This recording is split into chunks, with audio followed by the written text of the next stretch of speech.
নমস্কাৰ বন্ধুসকল, স্বাগতম জনাইছো মোৰ ইউটিউব চেনেল অসম মুভি ৰিভিউলৈ। আজি মই আপোনালোকৰ বাবে এখন মুভি এক্সপ্লেনেশ্যন কৰিবলৈ ওলাইছো আৰু এই মুভিখনৰ নামটো হৈছে এক হোৱাইট প্লেচ। আৰু এই মুভিখনৰ IMDb ৰেটিং হৈছে 7.5 আউট অফ 10 আৰু ৰটেন টমেটছত ইয়াৰ স্ক'ৰ হৈছে 96%।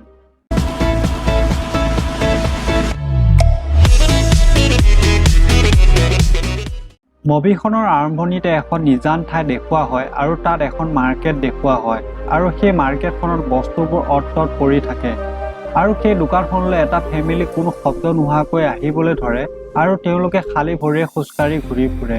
আৰু এজন সৰু ল'ৰাই তাত দৌৰি ফুৰে আৰু এই ল'ৰাজন তেওঁলোকৰ পৰিয়ালৰ আটাইতকৈ সৰু ল'ৰাজন আছিল। তাৰপিছত এজনী ছোৱালীক দেখুওৱা হয় আৰু তাইৰ নামটো আছিল ৰেগান আৰু তাই কাণেৰে শুনা নাপাইছিল। তাৰপিছত ৰেগানৰ মাকে সেই দোকানখনৰ পৰা ঔষধ লৈ তেওঁ ডাঙৰ ল'ৰাজনক খুৱাই দিয়ে আৰু সৰু ল'ৰাজনে এখন প্লেন তাৰ পৰা ল'ব বিচাৰে, কিন্তু তাৰ হাতৰ পৰা সেই প্লেনখন মাটিত পৰিব ওলায়, কিন্তু মাটিত নপৰোঁতে ৰেগানে আহি প্লেনখন ধৰে আৰু সেই ল'ৰাজনক দেউতাকে তাৰ মাকক আনিবলৈ পঠায় আৰু তেওঁলোকে কোনো শব্দ নকৰাকৈ আকাৰ ইংগিতেৰে কথা পাতে, কিয়নো যিকোনো শব্দ হ'লে তেওঁলোকক এলিয়নবোৰে আক্ৰমণ কৰিব পাৰে আৰু তেওঁলোকে বেগত লাগতিয়াল বস্তুবোৰ ভৰাবলৈ ধৰে আৰু মাক আৰু ডাঙৰ ল'ৰাজনেও তালৈ আহি পায় আৰু মাকে আকাৰ ইংগিতেৰে কয় যে অতি সোনকালে আন্ধাৰ হ'ব আৰু আমি ইয়াৰ পৰা সোনকালে যাব লাগিব আৰু সৰু ল'ৰাজনে হাতত প্লেনখন লৈ দেউতাকৰ ওচৰলৈ আহে, কিন্তু দেউতাকে তাৰ পৰা প্লেনখন লৈ প্লেনখনৰ পৰা বেটেৰীবোৰ উলিয়াই দিয়ে যাতে কোনো ধৰণৰ শব্দ নহয় আৰু তেওঁলোকে তাৰ পৰা যাবলৈ ওলায়, কিন্তু সৰু ল'ৰাজনে মনে মনে বেটেৰীকেইটা লগতে লৈ আনে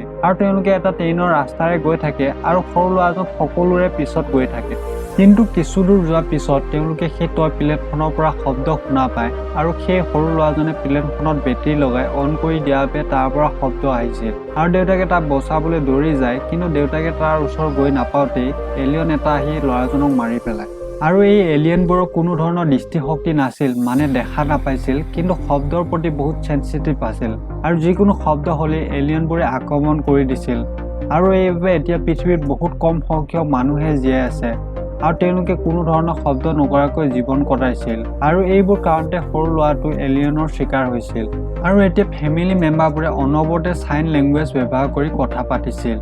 আৰু এইবোৰ ঘটনা হোৱা 1 বছৰো বেছি হৈ গৈছে আৰু আমি দেখা পাওঁ যে ৰেগানে শুই থাকে আৰু যেতিয়া সাৰ পায় তাই এখন পথাৰত থকা দেখা পায়। তাৰপিছত তাই মাকৰ লগত ঘৰলৈ গৈ থাকে আৰু দেউতাকে তেওঁলোকক CCTVত চাই থাকে আৰু লিয়ে বাহিৰলৈ ওলাই মাৰ্কাছক গাড়ীত ষ্টেৰিং ঘূৰাই থকা দেখিবলৈ পায় আৰু দেউতাকক দেখা পাই মাৰ্কাছে মাকৰ ওচৰলৈ যায়। তাৰপিছত তেওঁলোকে কোনো শব্দ নোহোৱাকৈ ডিনাৰ কৰিবলৈ বহে। ডিনাৰ কৰাৰ পিছত মাৰ্কাছ আৰু ৰেগানে খেলিবলৈ লয় আৰু খেলি থাকোঁতে তাত থকা লেম্পটো পৰি জুই লাগি যায়, এইবাবে তাত শব্দ হৈ যায়, কিন্তু লিয়ে আহি জুই নুমুৱাই সকলোকে মনে মনে থাকিবলৈ কয়। শব্দ শুনা পাই তালৈ এটা এলিয়ন আহি যায়, কিন্তু তেওঁলোকে একো শব্দ নকৰাত এলিয়নটো তাৰ পৰা গুচি যায় আৰু লিয়ে ৰেগানৰ বাবে এটা হিয়াৰিং ডিভাইচ বনাই থাকে। নেক্সট ডে লিয়ে শব্দ নহ'বৰ বাবে ঘৰৰ বাহিৰত বালি পেলাই থাকে আৰু ৰেগানে ঘৰৰ তলৰ ৰুমটোলৈ যাবলৈ ধৰে, কিন্তু তেনেতে লিয়ে তাইক ধৰি লৈ আনে আৰু লিয়ে চাইন লেংগুৱেজৰ সহায়ত ৰেগানক কয় যে তুমি তালৈ যাব নোৱাৰিবা। ৰেগানে কয় মই এতিয়া সৰু ছোৱালী হৈ থকা নাই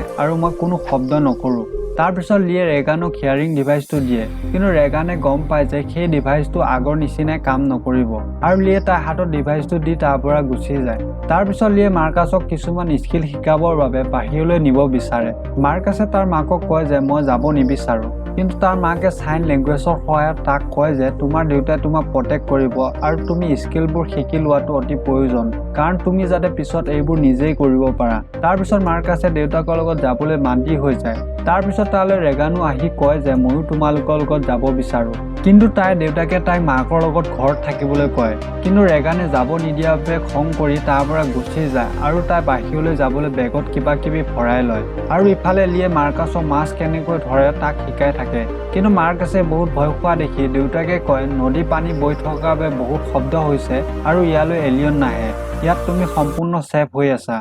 আৰু তেওঁলোকে তাত কথা পাতিবলৈ ধৰে। তাৰপিছত তেওঁলোকে জংঘলৰ মাজেৰে ঘৰলৈ আহি থাকে আৰু তেওঁলোকে এজন বুঢ়া মানুহক লগ পায়। বুঢ়া মানুহজন বহুত ভয় খাই আছিল আৰু বুঢ়া মানুহজনৰ পত্নীজনীক এলিয়নে মাৰি পেলাইছিল। লিয়ে বুঢ়া মানুহজনক মনে মনে থাকিবলৈ কয়, কিন্তু বুঢ়া মানুহজনে চিঞৰি দিয়ে তাৰপিছত লি আৰু মাৰ্কাছে তাৰ পৰা দৌৰি এজোপা গছৰ পিছফালে লুকাই থাকে আৰু বুঢ়া মানুহজনক এলিয়নে মাৰি পেলায় আৰু ঘৰত ইভালিনে বেছমেণ্টলৈ গৈ থাকোঁতে এটা গজাল ভৰিত বিন্ধে যাৰ বাবে ইভালিনে বহুত দুখ পায় আৰু তাইৰ হাতত থকা গ্লাছৰ ফ্ৰেমটো মাটিত পৰি যায় যাৰ বাবে শব্দ হয় আৰু তাই বেছমেণ্টত গৈ ৰেড ছিগনেল অন কৰি দিয়ে আৰু শব্দ শুনা পাই তালৈ এলিয়নটো বেছমেণ্টৰ ওপৰলৈ আহে। ইভালিনে বহুত ভয় খাই যায় কিন্তু তাই একো শব্দ কৰিব নোৱাৰে। যেতিয়া লি আৰু মাৰ্কাছে ঘৰ আহি পায় তেওঁলোকে দেখা পায় যে ঘৰত ৰেড ছিগনেল অন হৈ আছে আৰু তেওঁলোকে বুজি পায় যে ইভালিন বিপদত পৰিছে বুলি আৰু সেই এলিয়নটোৱে ইভালিনক বিচাৰি ফুৰে আৰু তেতিয়া ঘৰত এলাৰ্মটো বজিবলৈ ধৰে আৰু এলিয়নটোক সেইফালে যায় আৰু লিয়ে মাৰ্কাছক টৰ্চ এটা দি কয় যে তুমি সাউণ্ড ক্ৰিয়েট কৰা যাতে এলিয়নটো ডিষ্ট্ৰেক্ট হৈ যায় আৰু মাৰ্কাছে ঘৰৰ বাহিৰত ফটকা বজাই দিয়ে যাৰ বাবে বহুত ডাঙৰ শব্দ হয় আৰু এলিয়নটোৱে শব্দটো শুনা পাই সেইফালে গুচি যায় আৰু লিয়ে ঘৰৰ ভিতৰলৈ হাতত বন্দুক লৈ সোমাই যায় আৰু লিয়ে দেখা পায় যে ইভালিনে এটা বেবী জন্ম দিছে। মাৰ্কাছে এতিয়া বাহিৰতে থাকে আৰু তাৰ এনেকুৱা অনুভৱ হয় যে এলিয়নটোৱে তাৰ পিছা কৰি আছে আৰু ভয় খাই সি দৌৰিবলৈ ধৰে আৰু ৰেগানো তালৈ আহি দেখা পায় যে মাৰ্কাছৰ টৰ্চটো পৰি আছে কিন্তু এলিয়নটোৱে ৰেগানৰ পিছফালে আহে আৰু ৰেগানে এম্প্লিফায়াৰটোৰ সহায়ত শুনিবলৈ চেষ্টা কৰে কিন্তু তাৰ পৰা চেৰচেৰণি শব্দহে ওলায় আৰু এলিয়নটোৱে চেৰচেৰণি শব্দ শুনা পায় যিটো এটা হাই ফ্ৰিকুৱেঞ্চি চাউণ্ড আছিল যাৰ বাবে এলিয়নটোৱে সহ্য কৰিব নোৱাৰে আৰু তাৰ পৰা গুচি যায় আৰু ৰেগানে টৰ্চটো উঠাব লওঁতে তাইৰ হাতত মাৰ্কাছে ধৰে আৰু লিয়ে ঘৰৰ ভিতৰত নিউবৰ্ণ বেবীটোক অক্সিজেন মাস্ক লগাই ছাউণ্ড প্ৰুফ বক্সৰ ভিতৰত ভৰাই থয় আৰু তাৰপিছত লিয়ে বাহিৰলৈ যায় আৰু ইভালিনে বেবীটোৰ লগত অকলে থাকে কিন্তু পানী টেংকৰ পাইপ ফাটি যোৱাৰ বাবে তাত পানী সোমাবলৈ ধৰে আৰু এলিয়ন এটা তালৈ আহে আৰু এলিয়নটোৱে ছাউণ্ড ডিটেক্ট কৰি থাকে। ইভালিনৰ সন্মুখত এলিয়নটো থাকে কিন্তু ইভালিনে একো শব্দ উলিয়াবলৈ নোৱাৰে। বেবীটো কান্দিলে শব্দ হ'ব বুলি তাই বহুত ভয় খাই থাকে আৰু ৰেগান আৰু মাৰ্কাছে জুই জ্বলোৱা ঠাইত থাকে যাতে তেওঁলোকক দেউতাকে বিচাৰি পায়।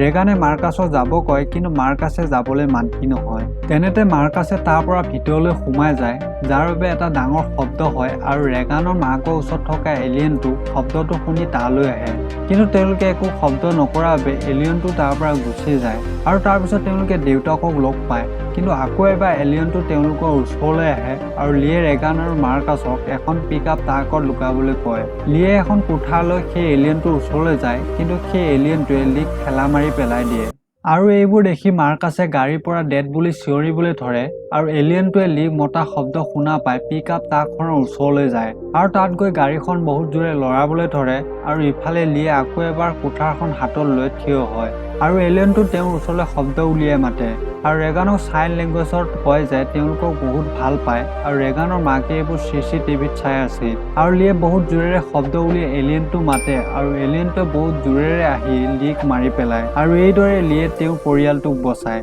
তাৰপিছত ৰেগানৰ মাকে তেওঁলোকক ঘৰৰ ভিতৰলৈ লৈ আনে আৰু ৰেগানে CCTV ৰুমলৈ যায় আৰু তাইৰ দেউতাকক মনত পেলাই কান্দিবলৈ ধৰে আৰু মাকেও তাইৰ ওচৰলৈ আহি কান্দিবলৈ ধৰে আৰু মাৰ্কাছৰ লগত নিউবৰ্ণ বেবীটো থাকে কিন্তু হঠাতে লাইটবোৰ অন অফ হ'বলৈ ধৰে আৰু সেই এলিয়নটো তেওঁলোকৰ সন্মুখলৈ আহে। ৰেগানৰ মাকে এলিয়নটোৰ ওপৰত কোনো শব্দ নকৰাকৈ গান লৈ থাকে কিন্তু ৰেগানৰ ডিভাইচটোৰ পৰা হাই ফ্ৰিকুৱেঞ্চি চাউণ্ডৰ বাবে এলিয়নটো কনফিউজ হ'বলৈ ধৰে আৰু এই শব্দটো এলিয়নটোৱে সহ্য কৰিব নোৱাৰে আৰু ৰেগানে বুজি পায় যে এই এলিয়নবোৰৰ বাবে হাই ফ্ৰিকুৱেঞ্চি চাউণ্ড এটা উইকনেছ আৰু ৰেগানে শব্দটো মাইক্ৰফোনত ডাঙৰকৈ বজাবলৈ ধৰে যাৰ বাবে এলিয়নটোৱে সহ্য কৰিব নোৱাৰে আৰু ৰেগানৰ মাকে এলিয়নটোৰ মূৰত গুলিয়াই মাৰি পেলায় আৰু তেওঁলোকে CCTVত বাহিৰত আৰু কিছুমান এলিয়ন ঘূৰি থকা দেখা পায় আৰু এতিয়া এই এলিয়নবোৰৰ উইকনেছ গম পোৱাৰ বাবে ৰেগান আৰু ৰেগানৰ মাকে এলিয়নবোৰক মাৰিবলৈ সাজু হয় আৰু মুভিখন ইয়াতে শেষ হয়। আপোনালোকে এই ভিডিঅ'টো চাই কেনেকুৱা পালে কমেণ্ট কৰি জনাব আৰু যদি আপুনি মোৰ চেনেলটোত নতুন তেনেহ'লে ছাবস্ক্ৰাইব কৰি কাষত থকা বেল আইকনটো ক্লিক কৰি অল কৰি দিব যাতে মই যেতিয়া ভিডিঅ' আপলোড কৰোঁ আপোনালোকে ন'টিফিকেশ্যন পাব পাৰে। আপোনালোকক আকৌ লগ পাম নেক্সট ভিডিঅ'ত। ধন্যবাদ।